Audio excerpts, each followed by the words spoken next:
Kemarin COVID ujian nggak? Masalah nggak? Ada kawannya ayah sebelum COVID usahanya bangkrut, udah gitu tinggal 100 juta dari sekian banyak asetnya katanya. Terus besoknya lockdown pula, PSBB, sudah jatuh tertimpa tangga. Tapi memang pikirannya bagus. Fa inna ma'al usri yusra, inna ma'al usri yusra. Di balik kesulitan ada kemudahan. Ini orang sulit nih, berarti saya tinggal sediain kemudahan aja bagi mereka. Oh, orang kayaknya bakal perlu masker. Ya udah, dia dorong sisa 100 jutanya itu tadi untuk jadi pengusaha masker pertama di Kota Bogor. Nggak nyampe 3 bulan 100 jutanya jadi 800 juta. Ya. Nah, berarti itu ujian itu ada masalah, cuman berarti kita juga bisa milih pengen hancur karena masalahnya atau justru jadikan itu jalan kita naik tingkat. Di sini ada yang pejuang garis 2. Ada? Siapa? Ada ya? Siapa lagi? Ngerti nggak pejuang garis 2? Ya, para wanita yang pengen berjuang bisa hamil, ya. Garis 2 ya, kok ada yang berpikiran istri 2 sih? Garis 2, ya, strip 2, ya. Semoga lekas Allah anugerahkan keturunan, ya.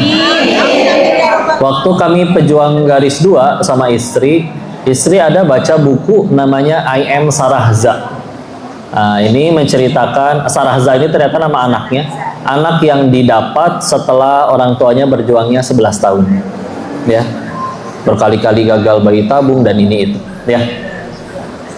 Nah, kalau misalkan bayi tabung saja sudah gagal, maka kan berarti biasanya itu proses secara medis yang paling akhir, gitu ya. Maka waktu itu ngobrol sama istri, coba bayangin kalau misalkan mereka menanti keturunannya cuma 2 bulan, bikin buku mau laku jika dah tuh 2 bulan. Sedangkan di sini teteh udah berapa tahun, maaf, 14 tahun tuh, masya Allah. Nggak kebayang pahala sabarnya udah kayak gimana, ya. Bisa jadi beliau yang paling banyak pahalanya di sini, ya. Selagi tambah dekat sama Allah, ya, maka bisa jadi lebih banyak pahalanya beliau daripada yang mudah punya anak tapi tambah jauh dari Allah. Oh, di luar sana mah ada yang begitu tahu hamil teh bukannya alhamdulillah malah innalillahi. Dedeyan cenah. Iya. Nauzubillah. Ketakutan, ya. Maka dia laku bukunya ya karena tadi perjuangannya cukup lama, 11 tahun, ya. Bayangin sekali lagi kalau perjuangannya mohon maaf hanya 2 bulan, ya nanti orang yang udah berjuangnya mohon maaf udah belasan tahun, naon ya kan 2 bulan, bagi dia tidak inspiratif karena ngerasa ujiannya beratan dia, ya. Maka yuk, itu dia. Satu, sambil ngadepinnya pasti ada kepahitan dan perjuangan, berguguran dosa-dosanya. Sabar menghadapinya. Kita tahu Allah berfirman Quran surat 39 Az-Zumar ayat 10, innama yuwaffas sabiruna ajrahum bighairi hisab. Hanya orang-orang bersabarlah yang ganjaran sempurnanya disempurnakan tanpa batas. Jadi punten, iya sholat itu pahalanya gede, iya sedekah pahalanya Al-Baqarah 261 dikalinya 700 kali lipatan minimal.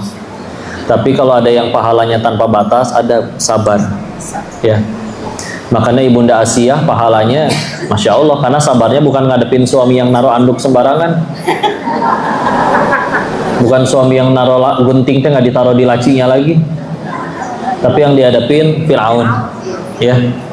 Maka jelas pahalanya lebih besar daripada yang kalau narik baju teh atasnya nggak diangkat dulu jadi we pabalata kabeh, ya. Iya kan? Iya. Maka izin Ibu punten, kalau suatu saat kita pasti wafat, ya, dan akhirnya mudah-mudahan nyampe surganya Allah, amin ya rabbal alamin. Kalau mau jujur mah bisa jadi bukan karena ibadah kita nyampe sana, tapi justru karena sabarnya kita ngadepin ujian di dunia. Ya, ada yang sabar menanti keturunannya. Di luar sana bahkan ada yang sabar menanti jodoh. Ada yang sudah dapat jodohnya, diuji suaminya. Ada yang suaminya sudah baik, anaknya. Ada yang suami dan anaknya baik, keuangannya, finansial. Ada yang finansialnya juga baik, fisiknya, penyakitnya. Di saat orang lain makan pedas aman, makan seblak aman, makan beling juga aman. Kan ayah keripik beling bu. Ya. Tapi ada orang bu, mohon maaf, ada yang nggak mempan bu sama pakai obat warung tuh nggak mempan. Minimal teh berobat ke Penang, ke Malaysia. Ayo orang mah ke Jepang, ke Kabayang, gimana jalan-jalan dia ke Jepang teh berobat. Nah gitu kita mah itu. Waktu masih muda pengen makan enak, duitnya belum ada. Ntar udah gede, udah stabil, ekonominya, duitnya udah ada, pantangannya udah banyak. Iya, iya. Pakai emping, sampuran. Rendang ajib ya, kolesterol. Komode inu makan beling. Iya. Jadi sabar menghadapi godaan dan ujian hidup. Itu pasti ada. Tapi lihatlah para nabi kenapa mulia? Karena ujiannya juga lebih banyak dan lebih berat. Lulus, ya pantas satu lebih mulia. Ya. Ibu sholat nggak sholat, takwa nggak takwa, Islam nggak Islam. Tapi kalau ibu hidup, diuji pasti, digoda, nggak mungkin enggak. Ya. Cuman kabar baiknya, coba lihat di luar sana detik ini juga ada nggak yang lagi maksiat sekarang juga? Ada. Itu yang lagi maksiat itu dia tetap dapat rezeki nggak? Dari siapa? Terus kita udah nurut sama Allah, Allah malah jadi koret ke kita gara-gara kita nurut? Nggak mungkin.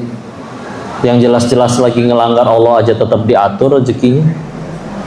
Ya, kita nurut, terus Allah malah jadi pelit? Nggak mungkin. Nggak mungkin. Buat hidup mah pasti cukup, pasti cukup. Yang nggak cukup itu biasanya buat gaya hidup atau masalah dijieun sorangan. Masalah dibuat sendiri. Contoh punten apa ya? Pinjol, judol. Punten, kan kadang nggak ada yang maksa loh orang itu main judi. Tidak pernah ditemukan ada bandar judi datang ke rumah suami ibu, terus nyekek anak dan istrinya, judi mual. Nggak pernah. Dia nanya dengan sukarela, transfer dengan sukarela, menang nikmatin sendiri, ai kalah ngakunya korban, pan nyebelin. Minta bansos deh, Nggak, yang dilawan diri sendiri, yang dilawan diri sendiri. Ya, semua kasus perselingkuhan punya kesempatan untuk nolak, asal ditutup pintunya. Kalau dibuka, diizinin chattingan dulu, diizinin ketemu dulu. Udah. Makanya perintahnya wala taqrabuz zina, jangan dekati, karena Allah tahu nanti ada titik di mana kalau kamu udah terlampau dekat, kamu nggak bisa nolak. Makanya mumpung masih bisa nolak, tutup, jangan deketin sekalian. Contoh punten ya, ibu kesal sama suami, reunian untuk melepaskan kepenatan, ketemu mantan.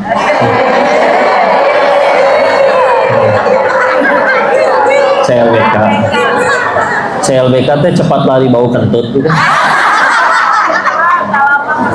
Ya, cerita lama bersemi kembali. Tiba-tiba karena satu grup alumni kan, tahu-tahu tengah malam ada WA misterius yang sangat santun. Gimana suara bebek? Gimana suara kucing? Gimana suara kambing? Gimana suara buaya? Assalamualaikum Mufti.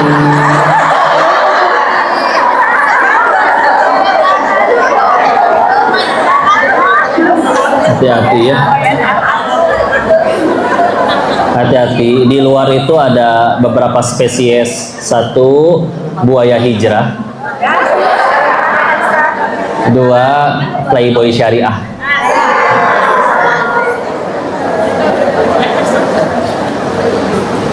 Ada yang marah nggak aku WA kamu? Antum tahu anak udah nikah? Ya. So-soan nanya lagi. Ingat, dalam bahasa Arab langkah itu khittoh. Tapi Al-Quran menggunakan bentuk jamak, khutuwat. Wala tattabi'u khutuwati syaiton innahu lakum adu mubin. Jangan mengikuti langkah-langkah syaitan. Kenapa? Setan mah sabar, kalau perlu diajak yang baik-baik dulu, nanti baru dibelokin. Ya, ingetin tahajud dulu aja. Assalamualaikum, udah tahajud belum?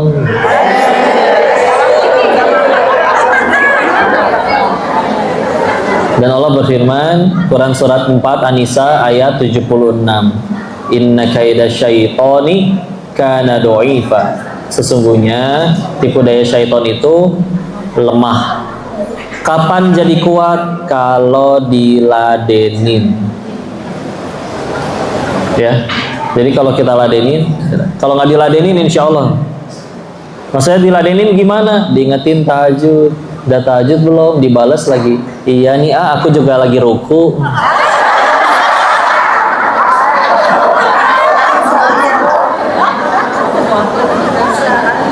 Dibales lagi. Aku lagi tasyahud. Utak-utakan.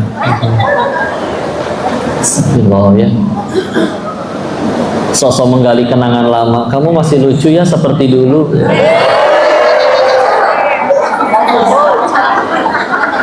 Ingat nggak waktu dulu kita SD gadoin koreng bareng?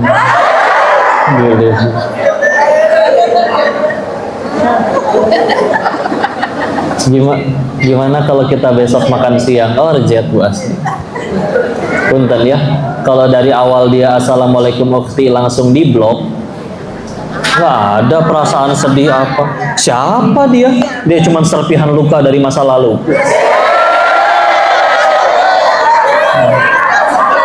Iya kan?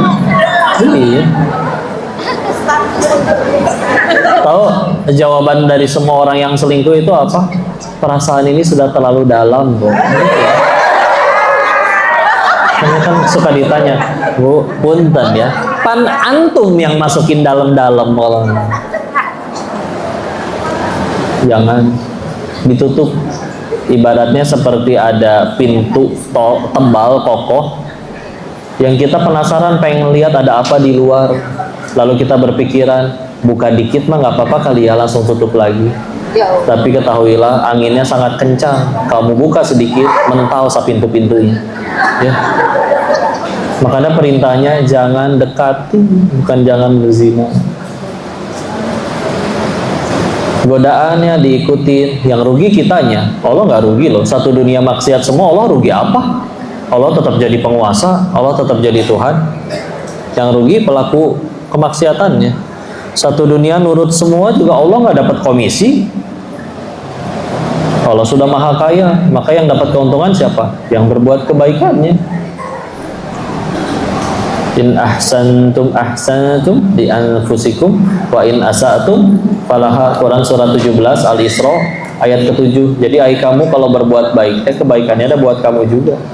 Ya setiap kita lagi nolongin orang, kita aslinya lagi nabung kebaikan buat kita sendiri. Ditambah riwayat-riwayat dari Nabi Rasulullah SAW bersabda yang maknanya barang siapa memudahkan urusan saudaranya, Allah akan mudahkan urusannya kelak di akhirat. Barang siapa Allah tutupi aib saudaranya, Allah akan tutupi aibnya kelak di akhirat. Jadi kalau ketemu aib teman jangan malah dijadiin bahan. Nah, ketemu langsung jeng tahu nggak? Ya Allah, assalamualaikum dulu atuh, meni langsung tahu nggak didengar mubajir ya. Baru minta ya Allah jauhkan hamba dari dosa ghibah ya Allah. Tahu-tahu teman datang, beres kan doanya? Tahu nggak?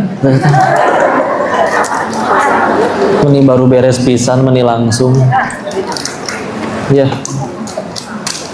Jadi sekali lagi, menghadapi godaan dan ujian, bismillah. Sambil ngadepinnya, gugurin dosa dan tinggiin derajat. Dan kita dapat kebaikannya di dunia wal akhirah. Yang dunia tadi dapat kebaikan ya. Akhirnya ya punten contoh lagi. Ada orang misalkan tinggalnya di gang, angkot nggak lewat depan rumahnya, motor nggak punya, tapi tiap hari harus berangkat kerja. Repot masalah. Di tempat lain ada yang punya motor tapi nganggur. Masalah? Masalah. Dipersatukanlah dua orang bermasalah tadi dalam satu aplikasi ojek online. Iya kan? Iya. Maka wajar kalau minimal si penemu aplikasi ojek online-nya, maka minimal dia ya pasti dunianya lebih sukses daripada orang-orang. Kenapa? Beresin masalah orang. Ya, beresin masalah orang. Dulu minuman kemasan kayak gini Bu suka diledekin, ih ngapain air putih dijual? Orang air ya, kita negara tropis ya, Indonesia, Bogor tahu sendiri udah mahkota hujan, seueur curug. Di mana-mana banyak curug ya. Mudah nyari air. Tapi ternyata iya juga orang kadang sulit. Laku orang tahu itu masalah, sediain dari solusi dari masalah. Ya. Alhamdulillah. Jadi tinggal kita, masalahnya pasti ada, tinggal kita mau ngapain nih gara-gara masalah ini. Dan yang paling penting dari semuanya, jadi amal soleh, jadi pahala. Karena kalau misalkan standarnya sekedar berhasil, itu juga cenderung mudah kecewa. Ya. Nolongin orang, niatnya ya biar dia balas budi aja. Suatu saat dia nggak balas budi, kesel. Kalau tadi ya niatnya jadi amal soleh buat bekal saya pulang di hadapan Allah. Kita nolongin dia nggak balas budi, Allah lihat. Dia nggak balas budi, kita niatnya tulus ikhlas lillahi ta'ala, tetap jadi pahala dan itu bekal kita pulang. Hanya bisilah. Kalau udah ya makanya kalau udah ikhlas lillahi ta'ala ya sulit ngambek, mau ngambekin apa? Nolongin orang yang jahat dia yang rugi. Masa dia yang jahat aku yang dihukum? Nggak mungkin, Allah setidak adil itu. Anteng. Udah ditolong orangnya malah nyebelin. Apa nggak sakit hati? Berbuat baik ya kan bukan supaya dia suka, biar Allah suka Satu dunia cinta, Allah benci, saya yang repot. Enggak. Tapi kelakuannya nyebelin, nyakitin. Ya Alhamdulillah lah, meninggal nggak ditanya kelakuan dia, ditanya kelakuan masing-masing. Anteng. Tapi tetap aja kamu dikhianati. Panai saya mah bakal mati. Cita-cita pengen ke surga. Nabi Adam aja diusir dari surga. Dosanya hiji. Kita pengen ke surga emang dosanya satu. Ya udah. Berarti aslinya kita pengen ke surga. Kehalangan dosa sendiri. Tapi dilihat amal solehnya kurang. Sholat lupa rakaat wae. Istighfar sedekah irit jarang-jarang. Sekalinya sholat ngebut kuliah kulhudui. Ya. Enggak, kemarin ganti, iya sekalinya ganti ina atau ina. Ini gercep. Udah mah zuhurnya 2:30, asarnya 5:30, subuh sebangunnya sekalian duha. Jadi udahlah. Kemarin saya sholat lama kok. Iya zuhurnya rakaat 3 lama tuh sujudnya. Karena mikir abis ini tasyahud apa berdiri teh. Yang diutangi, yang dipinjam 10 juta. Maka dari tanggal 1 sampai tanggal 10 per harinya kita dianggap sedekah sebanyak jumlah hutangnya. Jadi 10 hari kan tuh, berarti per harinya dianggap sedekah 10 juta. Ada terusannya, hati-hati ya. Ternyata tanggal 10 dia nggak bisa bayar, baik yang kabur atau yang benar-benar datang minta maaf pelan-pelan, benar-benar jujur. Entah apapun caranya, pokoknya kalau dia nggak bayar, maka dari tanggal 10 sampai entah nanti kapan dia bayar, yang bisa jadi 30 tahun lagi, maka setiap harinya dianggap sedekah sebanyak 2 kali lipat jumlah hutangnya. Berarti kalau hutangnya 10 juta, maka setiap harinya Bu dianggap sedekah 20 juta sehari. Ngutangnya 30 tahun, setahun 365 hari. Pas meninggal, kenapa pahala sedekah saya banyak begini? Oh kan itu teh ya. Yang rugi dianya. Ya. Dianya. Tapi ini bukan berarti jadi pengumuman bagi yang pengen ngutang ya. Bu mau dapat pahala banyak nggak? Manawi ini mah 200 dulu. Ya jangan ya. Itu soalnya hadis buat yang diutangin. Hadis buat yang ngutangin, oh beda atuh ya. Rasulullah nggak pengen nyolatin orang yang punya utang, meninggal bawa utang. Ya. Orang yang sengaja berhutang padahal dia sanggup bayar, ya. Taunya sanggup bayar di mana? Kelihatan dari story-nya jalan-jalan wae. Ya. Staycation, makanannya enak-enak. Sebetulnya makanannya nggak tiap hari enak sih, cuman yang dipotret yang pas lagi enak aja. Ya, betul. Maka dia akan pulang ke hadapan Allah dianggap oleh Allah sebagai seorang pencuri.